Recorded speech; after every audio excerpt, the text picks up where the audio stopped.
चन्दन Brahma party सोलायनो नागिरदों दा बेवहाय बुंनांगौ गैया पार्टीखौ गावबागाव गोसोबादि खालामो बयबो जाय जेराव खामानि मावनो कम्फर्ट मोनो जायजों साननाय हनायफ्रा गोरोबलायो बेवहाय थाङो दिनै हाग्रामा महिलारि सारजों चन्दन ब्रह्मजों मा दाय जालायदों बेखौ भिट'रिया बाथ्राफोरखौ जों मिथिजोबा ना बियो बेक्तिगत गोसो जानानै थांदों ना सोरखौबा गाज्रि मोननानै थांदों बे गावनि खोथा दा चन्दन ब्रह्म थांब्ला जे जोंनि पार्टिया खथि जागोन बे नङा बान्दर मिया थाङो सुन्दर मिया फैयो पार्टिया जेबो खहा जाया बेवहाय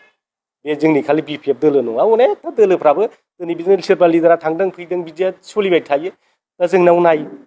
बिथांमोना जुदि 10 जन जइन होयो 20 जन जइन होयो जोंनाव 1000 जन जइन खालामफैयो नोंथांमोना नुगासिनो दं नोंथांमोननि चेनेलनि गेजेरजों मैयाबो 700 जननि बारा जइन खालामबाय हाग्रामा महिलारि सारा गावनि आखाइजों आरो दिनैबो हाग्रामा महिलारि सारा कुसुगाव 6टा मिटिं लादों बेवहाय खमसे खम 6000सो मानसिफ्रा जइनिं जानायनि बाथ्रा दा बेबादिनो जोंनाव रोजा रोजा रायजो राजाफ्रा जइनिं खालामफैगासिनो दङ जों थाखा फैसा होनानैबो रावखौबो जइनिं खालामा खिन्थु जों खोनादों इउपिपिएलआ माने जइनिं खालामा 500 थाखा होयो 1000 थाखा होयो जबरदस्त आइजोफोरखौ लेंलाङो आइजोफ्राबो 500 थाखा मोनगोन होननायखाय ज' थांनानै 500 थाखा मोननांगौनि खाथिराव जइन जाफ्लाहैयो बेखौ दिनै जों खोन्थाबाय थादों जोङो फैसा होयो होननायखायसो थांदों होननानै जोंनो खोन्थाफिनो दा बेबादिनो बिथांमोना थाखानि लब देखाय देखाय जइनिं खालामदों खुनु बर' रायजो राजाया दिनै बिथांमोननो भट होनो थाखाय थियारि नङा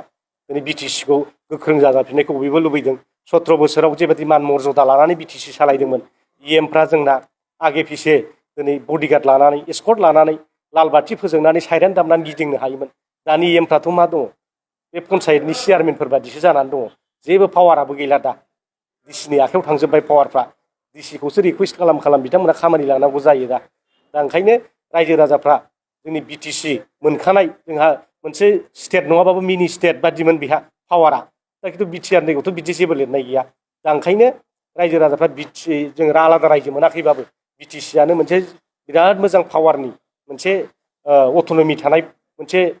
स्टेट उइदिन दा स्टेट बादि मोनसे मर्यादानि मोनसे रायजोखाय दिनै रायजोफ्रा बेखौनो लुबैफिनदों दिनैहाय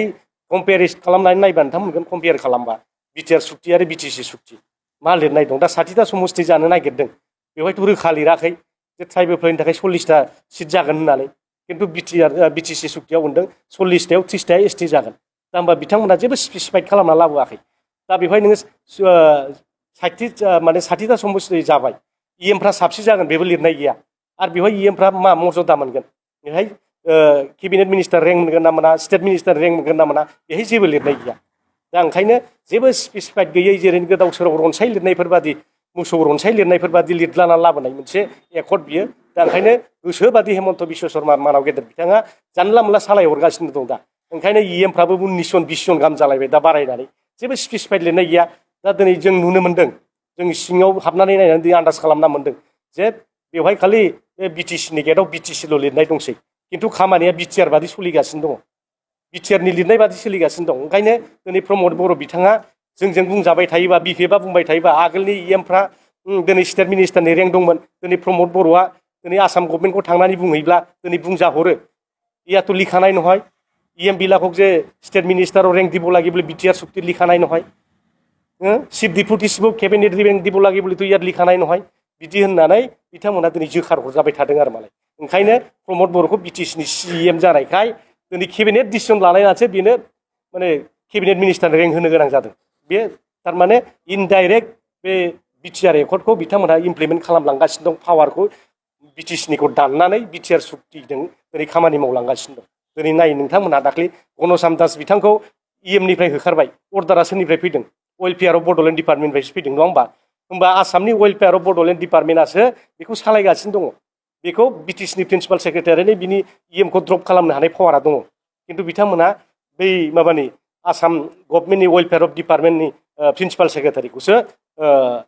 बे साहु होननाय सासे प्रिन्सिपाल सेक्रेटारि बेखौसो दिनै ड्रप खालाम